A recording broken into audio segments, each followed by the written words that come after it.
당시 저희 인터뷰할 때도 가족 중에 공무원이 여러 분 계시고 보복을 당한 것으로 의심된다고 하셨었는데 몇 분이 가족 중 몇 분이 공무원이십니까? 네, 가족 3명이 공무원이고요. 경력 20년 차 서기관들입니다. 그렇군요. 네. 자, 그중에서 남동생은 카자흐스탄에서 공무원으로 부임을 하셨다고. 근데 구체적으로 어떤 일을 하셨고 어떤 보복을 당했습니까? 네, 그 기재부에 지금 이제 2명이 있었고요. 그리고 네. 이제 동생 한 명은 카자흐스탄의 이제 문화원장으로 부임을 해서 근무를 했는데요. 예.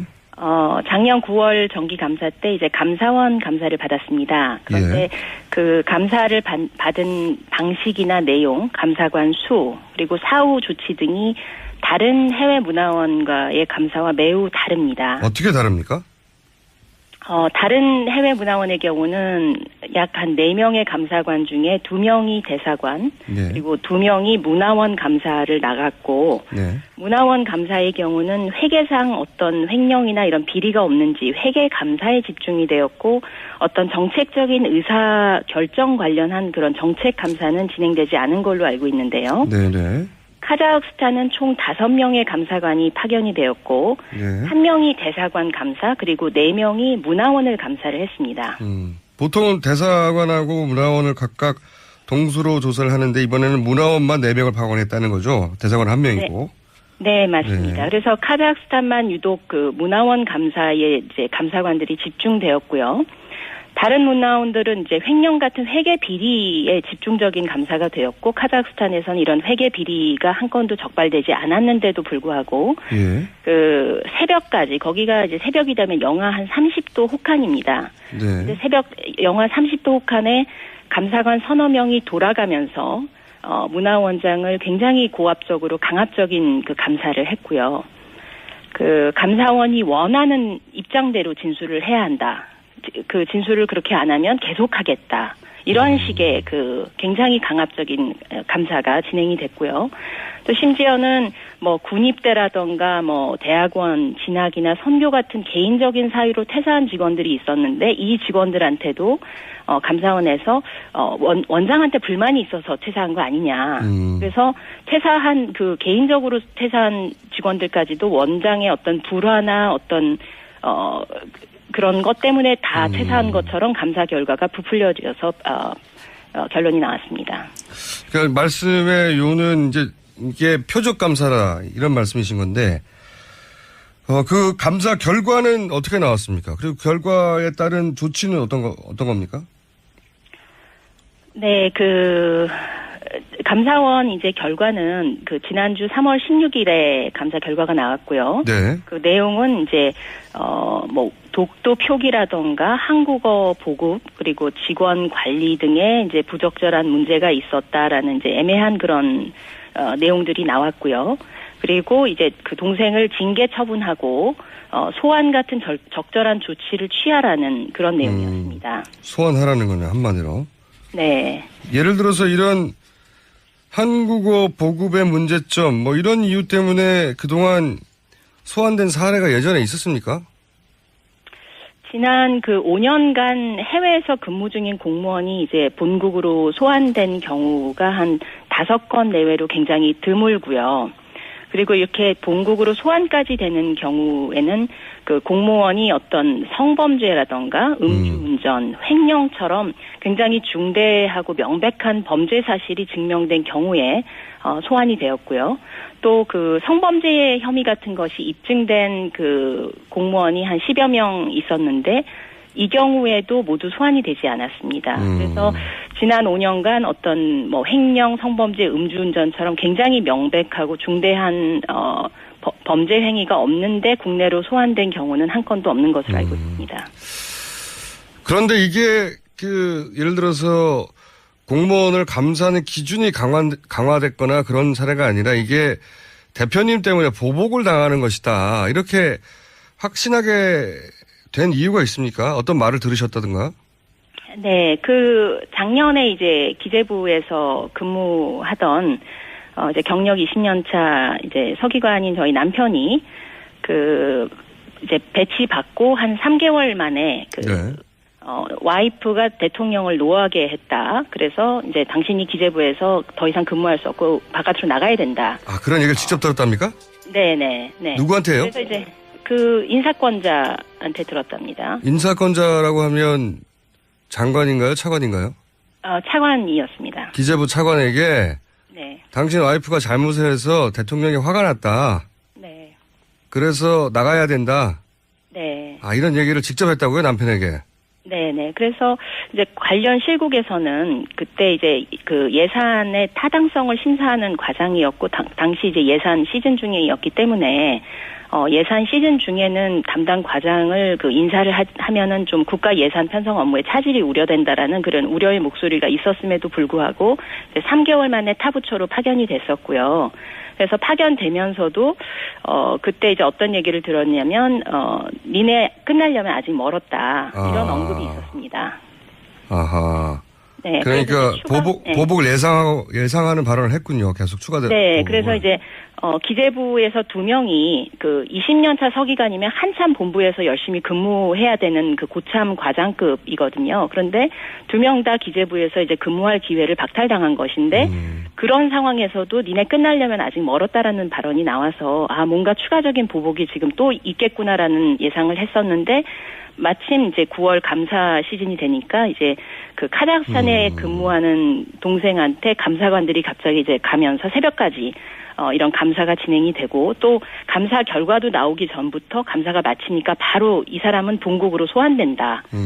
그래서 이제 이게 그때 기재부에서 얘기했던 추가적인 보복이었구나라는 그 생각을 하게 됐습니다. 그렇군요. 저희가 대표님 인터뷰한다고 그래가지고 이 조원동 그 경제수석 전 수석이 이 관련해서 그 언급했던 내용이 있습니다. 통화 중에 이 내용을 잠시 듣고 이야기를 이어가겠습니다. 네. 근데 제가 좀 이해가 안 가는 게 선생님, 세무조사까지 받았으면 되는데 또 16년에 들어서 그렇게 온 가족을 다 다시 인사불이익까지 줘야 되면 그게 누구한테 혜택이 가는 거죠? 그러니까 그게 이제 청와대에 있다는 게 무서운 거야. 단추를 하나 누르면 온갖 사방으로 하면서 충성 경쟁을 하거든. 충성 경쟁하는 거거든. 네. 그러니까 이제 그런 게 해가지고 뭐 수납하라고 하지 않는 한 계속 하잖아. 예. 돈 한 번 던지면은 그 뒤에 뭐 개구리가 죽는지 어떤지는 그거는 모르는 거 아니야. 네네. 네. 그러니까 사실 안정범이나 조정목 차관도 그런 거에 대한 죄의식은 모르지. 네. 그래서 자기는 그냥 그냥 한마디 한 것 뿐인데. 네. 그렇게 얘기하지만, 그거는 뒤에까지 옆에를 생각을 안 하는 거지. 이게 이제 그 조원동 전 수사하고 대표님하고 전화 통화 내용 아니겠습니까? 네. 네. 이 내용이 그러니까, 아니, 이렇게 불이익을 줬는데 왜 계속하냐. 네 누구 좋으라고 하는 거냐 했더니, 결국은 충성 경쟁 때문이다 이렇게 말을 했잖아요. 네, 맞습니다. 그 충성하려고 연좌제 보복을 해서 이제 모든 가족들이 거기에 피해를 받게 됐다. 그리고 그 보복을 한 고위 공직자들은 어떤 죄의식도 없다. 이제 그런 내용이고요. 청와대 지시는 스탠딩 오더이기 때문에 그걸 중지하라는 지시가 다시 내려가지 않으면 관련 부서는 그 지시를 계속하고 그래서 가족들에 대한 보복이 지금도 현재 진행 중이다. 이런 내용입니다. 조직 입장에서는 한번 내려온 오더는 계속 간다. 그런데 이제 대통령이 계속 자리에 있으면 모르겠는데 탄핵이 됐지 않습니까? 그런데도 계속 진행하는 이유가 뭘까요? 이 정도는 멈춰야 되는 거 아닌가요? 아마도 그 국정농단에 부역한 분들이 아직도 그 부서에서는 건재한 것 아닌가 그런 좀 의구심이 듭니다. 저도 이상하네요. 이게 그런 대노했다 화가 대통령이 많이 나서 이 사람하고 관계된 가족들 마침 공무원들이라고 하니까 다 불이익을 줘라. 그래서 불이익을 주기 시작했어요. 그런데 그런 명령을 내린 대통령이 이제 자리에서 파면당했으면 멈춰야 될 것 같은데 계속 진행되는 이유를 모르겠네요. 이해가 잘 안 가네. 그 대표님도 이해가 안 가시니까 지금 인터뷰를 하시면서 답답함을 호소하시는 거잖아요. 네네, 맞습니다. 그래서 이번 그 국정농단의 붕괴하고 그 탄핵에 지금 국민의 80%가 참석을 해서 탄핵이 된 상황인데, 이런 그 국정농단과 관련된 지금 피해자 가족들에 대한 연좌제 보복은 아직도 계속 각 부서에서 성실하게 수행되고 있다는 것은 정말 국민들의 민심과는 정면으로 배치되는 일이라고 생각됩니다. 야, 이런 일이 있군요. 자, 개인적으로 억울하셔서도 지금 인터뷰를 하셨지만 꼭 하고 싶은 말씀이 있어서 인터뷰 하시겠다고, 연락을 하신 건데, 네. 꼭 하고 싶은 말씀이 뭡니까? 네네. 그래서 이번 그 국정농단 관련 이제 탄핵 정국을 맞으면서 사실 우리 국민들이 이제 가장 분노하는 것은 뭐 누가 얼마의 뇌물을 누구한테 줬고 대기업이 얼마의 돈을 냈느냐 이런 것보다는 그 비선의 그 최순실 사업을 지원하기 위해서 이제 대통령이 국가 시스템을 이용해서 특혜를 줬고 또 그 지원에 그 자신의 뜻을 거스리는 경우는 무고한 시민이나 가족까지도 보복을 했다는 그 사실에 국민들은 더 분개한다고 생각을 하고요. 그리고 이번 특검 수사 결과에서 이제 그 저희 가족 그 연좌제 보복 관련해서 그 남편에 대한 그 보복을 청와대에서 지시가 내려와서 있었다라는 그 사실까지 이제 확인이 되었습니다. 그래서 앞으로는 이제 국가 공권력에 의해서 그 무고한 시민들이 보복을 당하고 또 이런 연좌제 보복에 국가의 그 국민들의 혈세가 사용되는 그런 일은 좀 없었으면 좋겠다. 이제 그런 생각이 많이 듭니다. 그럼 너무나 당연한 말씀이시고요. 검찰에도 하고 싶은 말씀이 있으시다면서요? 그 이번 특검 수사에서 이제 청와대 지시로 이제 가족에 대한 인사 보복의 일부 정황이 이제 밝혀진 상황이고요. 그리고 또 제가 그 청와대 연락을 받고 미팅을 1시간 했던 이제 김영재 의원 측 거기 와이프 박채윤 씨가 이제 안종범 수석한테 뇌물을 제공해서 특혜를 받은 사실 이런 것들은 이제 밝혀졌죠. 밝혀졌습니다. 그래서 앞으로 이제 검찰 2기에서는 아직 그 특검이 밝히지 못한 그런 남은 보복 실태가 조금 더 명백하게 밝혀져서 진실이 더 밝혀져야만이 앞으로 다른 정권이나 그 후 세대에도 이런 비슷한 그 무고한 시민들과 그 가족들까지 연좌제로 공권력이 보복하는 그런 일들을 다시는 일어나지 않게 방지할 수 있지 않을까 생각이 듭니다. 그렇겠네요. 그때 말씀하신 게 국세청도 동원되고 국정원도 동원되고 감사원도 나오고 외교부, 문체부, 기재부 다 언급하셨는데 지금 기재부 관련해서는 특검이 발표한 게 없죠. 기재부는 확인이 됐죠, 참. 네, 확인이 됐습니다. 다른 부서가 관련해서 어떤 법을 했는지 명확히 밝혀지지 않았었군요. 네, 맞습니다. 네, 검찰에서는 이 부분까지 확인해 달라. 네. 당연한 요청이신 것 같고. 저희도 이 문제 계속 관심 가지고 지켜보겠습니다. 네. 오늘 말씀 감사합니다. 네, 감사합니다. 네. 지금까지 대원 어드바이저리 이현주 대표였고요. 기재부 혹은 외교부 관계부처의 보복이 계속되고 있다는 이현주 대표의 인터뷰였는데 저희는 반론권을 보장합니다. 기재부에서 하실 말씀이 있으면 저한테 연락 주십시오. 혹은 저희가 연락해 보겠습니다. 여기까지 하겠습니다. 진학이나 선교 같은 개인적인 사유로 퇴사한 직원들이 있었는데 이 직원들한테도 감사원에서 원장한테 불만이 있어서 퇴사한 거 아니냐. 그래서 퇴사한 그 개인적으로 퇴사한 직원들까지도 원장의 어떤 불화나 어떤 그런 것 때문에 다 퇴사한 것처럼 감사 결과가 부풀려져서 결론이 나왔습니다. 그러니까 말씀의 요는 이제 이게 표적 감사라 이런 말씀이신 건데 그 감사 결과는 어떻게 나왔습니까? 그리고 결과에 따른 조치는 어떤 겁니까? 네, 감사원 이제 결과는 지난주 3월 16일에 감사 결과가 나왔고요. 네. 그 내용은 이제, 독도 표기라던가 하는 거죠? 대상은 한 명이고. 네, 맞습니다. 네. 그래서 카자흐스탄만 유독 문화원 감사에 이제 감사관들이 집중되었고요.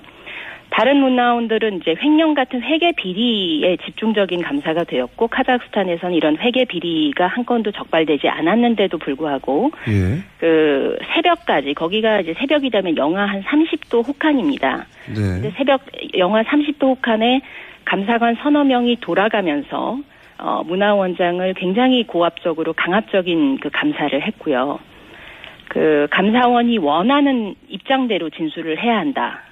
그 진술을 그렇게 안 하면 계속하겠다. 이런 식의 그 굉장히 강압적인 감사가 진행이 됐고요.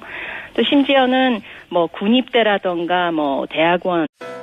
당시 저희 인터뷰할 때도 가족 중에 공무원이 여러 분 계시고 보복을 당한 것으로 의심된다고 하셨었는데 가족 중 몇 분이 공무원이십니까? 네, 가족 3명이 공무원이고요. 경력 20년 차 서기관들입니다. 그렇군요. 네. 자, 그 중에서 남동생은 카자흐스탄에서 공무원으로 부임을 하셨다고. 근데 구체적으로 어떤 일을 하셨고 어떤 보복을 당했습니까? 네, 그 기재부에 지금 이제 2명이 있었고요. 그리고 네. 이제 동생 1명은 카자흐스탄의 이제 문화원장으로 부임을 해서 근무를 했는데요. 예. 작년 9월 정기 감사 때 이제 감사원 감사를 받았습니다. 그런데 예. 그 감사를 받은 방식이나 내용, 감사관 수, 그리고 사후 조치 등이 다른 해외 문화원과의 감사와 매우 다릅니다. 어떻게 다릅니까? 다른 해외 문화원의 경우는 약 한 4명의 감사관 중에 2명이 대사관, 네. 그리고 2명이 문화원 감사를 나갔고, 네. 문화원 감사의 경우는 회계상 어떤 횡령이나 이런 비리가 없는지 회계 감사에 집중이 되었고, 어떤 정책적인 의사 결정 관련한 그런 정책 감사는 진행되지 않은 걸로 알고 있는데요. 네네. 카자흐스탄은 총 5명의 감사관이 파견이 되었고, 네. 1명이 대사관 감사, 그리고 4명이 문화원을 감사를 했습니다.